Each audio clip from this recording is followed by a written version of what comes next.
The Seattle Seahawks just sent shockwaves through the Pacific Northwest as the first wave of NFL free agency officially ignited. While some fans are screaming from the rooftops that the front office was too quiet, the reality is a high-stakes chess match that just saw some of our biggest stars pack their bags for good. We are breaking down every heart-wrenching departure, every clutch re-signing, and the cold, hard logic behind why John Schneider is letting foundational pieces walk out that door.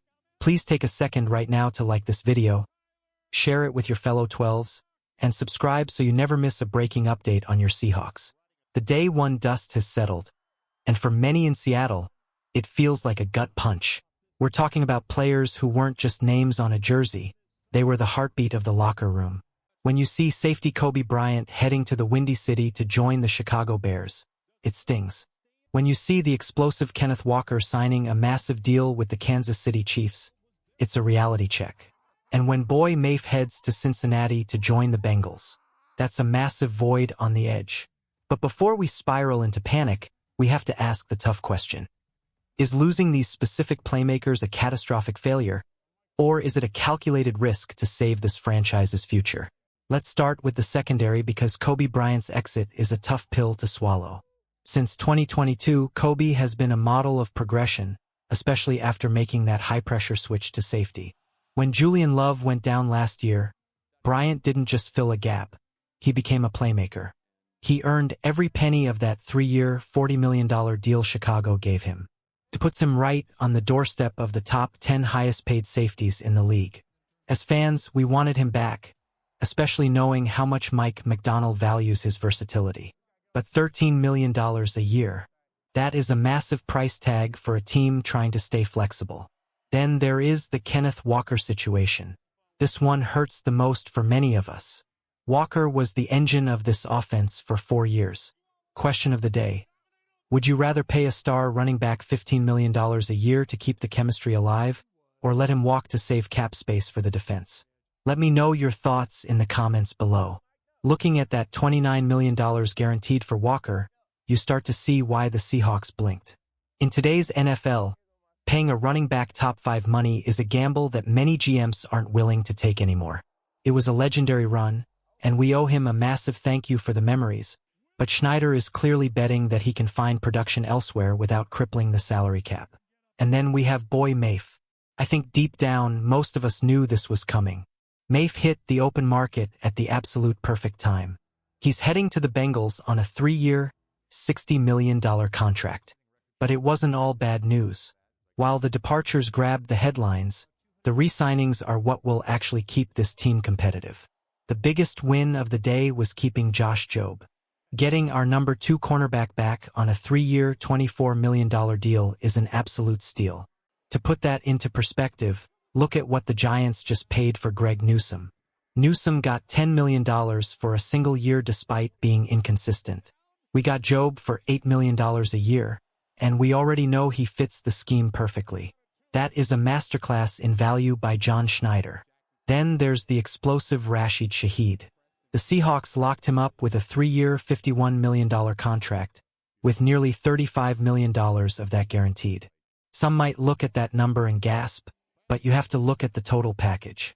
Shaheed isn't just a receiver. He is arguably the best return specialist in the game right now. He provides value at 2 different positions. When the choice came down to paying Kenneth Walker or paying Rashid Shaheed, the team chose the guy who can unlock the offense in Brian Fleury's new system and dominate special teams. It's easy to call the front office cheap when you see stars leaving, but look at the bigger picture. We have massive extensions coming up for Devin Witherspoon and Jackson Smith-Njigba. If we overpay for good players now, we won't be able to keep our elite superstars later. John Schneider is making financially sound decisions that keep 20 out of 22 starters from last year's squad. We are returning almost the entire defense and offense, minus a few key spots. Replacing Kobe Bryant might actually be easier than people think.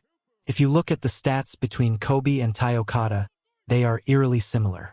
Okada is a more physical tackler, while Bryant is more of a ball hawk.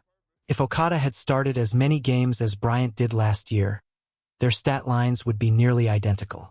Schneider is essentially keeping the same level of production at the safety position for a fraction of the cost.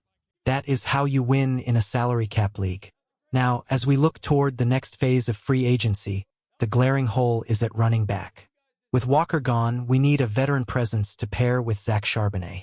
The market is still loaded with names like Isaiah Pacheco, Joe Mixon, and Najee Harris. Many fans are screaming for Brian Robinson Jr., and honestly, that would be a perfect fit for this downhill rushing attack. We need a one-year veteran who can carry the load while the younger guys develop. Schneider wants elite depth, the kind of depth we had during the Legion of Boom era. That team wasn't just great because of the starters. It was great because the guys backing them up were just as hungry. We are seeing that philosophy reborn right now. Don't be surprised if there isn't a blockbuster signing today. Expect more scrap heap finds. Players other teams gave up on that Schneider knows can thrive in Seattle. Do you trust the man who has already brought 2 rings to this city? It's a bold strategy to let Pro Bowl talent walk out the door, but history tells us there's always a method to the madness.